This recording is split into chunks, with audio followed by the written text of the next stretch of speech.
Selamat pagi semuanya, saya Mada Binda Eka Putri dari kelompok 6. Saya satu kelompok dengan Muna Mufidah, M. Alvin Ardiansyah, Laras Oktaviana Dewi, dan Patrick Wahyu.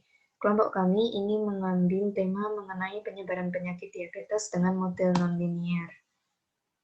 Nah, berikut adalah persamaan diferensial dari persebaran penyakit diabetes. Seperti yang terlihat pada layar, DC per dt sama dengan beta kurangi mu kurangi gamma kurangi V kurang delta kali C kurangi beta kali C kuadrat dibagi N. Kemudian dN per dt sama dengan N kurangi V plus delta kali C dikurangi mu N, dan T itu lebih dari 0. Variabel di sini yaitu N menyatakan populasi seluruh penderita diabetes, D menyatakan populasi penderita diabetes tanpa komplikasi, C populasi diabetes dengan komplikasi.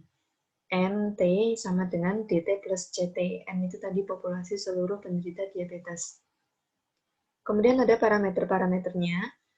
Mu menyatakan laju kematian alami, gamma laju penderita diabetes yang dapat disembuhkan, V, laju penderita diabetes dengan komplikasi menjadi disabel, M, pertambahan populasi diabetes, beta, konstanta yang sebanding dengan probabilitas seseorang menderita diabetes dengan komplikasi, dan delta, laju kematian akibat menderita diabetes.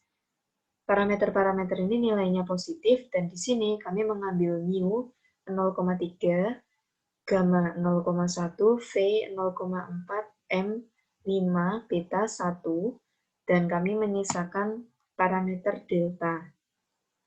Dengan mensubstitusikan semua parameter ini ke dalam persamaan dinamik ini, nanti akan diperoleh persamaan baru seperti ini. Untuk analisis selanjutnya, kami mencari titik equilibrium dari persamaan diferensial ini. Nah, seperti berikut.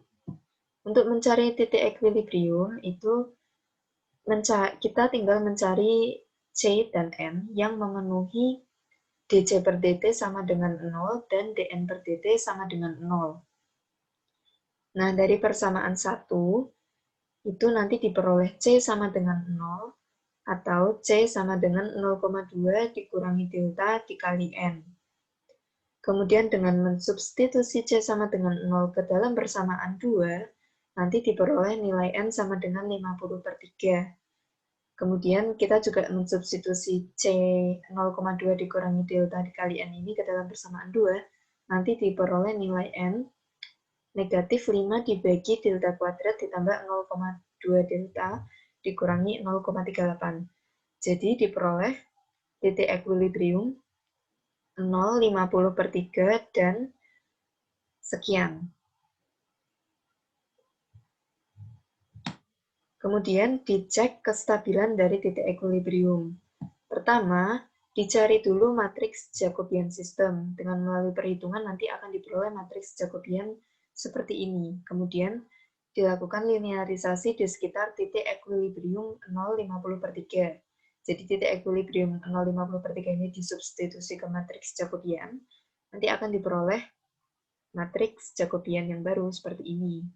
Kemudian dari matriks Jacobian ini, dicari nilai eigennya, nanti diperoleh lambda 1 sama dengan negatif 3 per 10 dan lambda 2 sama dengan 1 dikurangi 5 delta dibagi 5. Nah, supaya titik equilibrium 0,50 per 3 ini stabil, maka nilai eigen ini harus bernilai kurang dari sama dengan 0. Sehingga titik equilibrium 0,50 per 3 ini akan stabil jika delta lebih besar sama dengan 1 per 5, dan tidak stabil jika 0 kurang dari delta kurang dari 1/5. Hal yang sama dilakukan untuk titik equilibrium yang satunya lagi.